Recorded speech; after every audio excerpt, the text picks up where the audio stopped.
প্রাণ রক্ষার জন্য পালাতে মাত্র 5 মিনিট সময় পেয়েছিল তারা।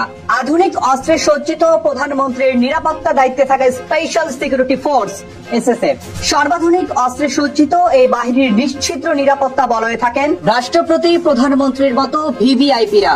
সদ্য সাবেক প্রধানমন্ত্রী শেখ হাসিনার আবাসস্থল গণভবনের চারপাশে এসএসএফ এর নিরাপত্তা প্রাচীর এতটাই শক্ত ও জালের মতো সূক্ষ্ম ছিল যে পিঁপড়া বের হওয়া ছিল ভীষণ কঠিন। অথচ গণভবনের এই শক্ত নিরাপত্তা বলয়ে গত 5 আগস্ট এসএসএফ নিজেই হয়ে যায় অসহায়, অনিরাপদ।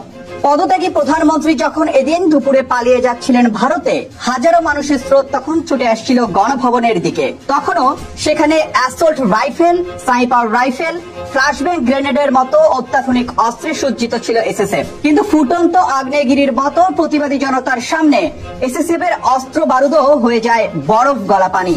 গণভবনে থাকা দুর্ধর্ষ এই বাহিনীর 6 জন সদস্যই হয়ে যান আতঙ্কিত। প্রাণ রক্ষায় পালিয়ে যাওয়া ছাড়া আর কোনো উপায় ছিল না। হাতেও রয়েছে মাত্র 5 মিনিট সময়। খবর প্রচারণায় YouTube channel Pabna news media.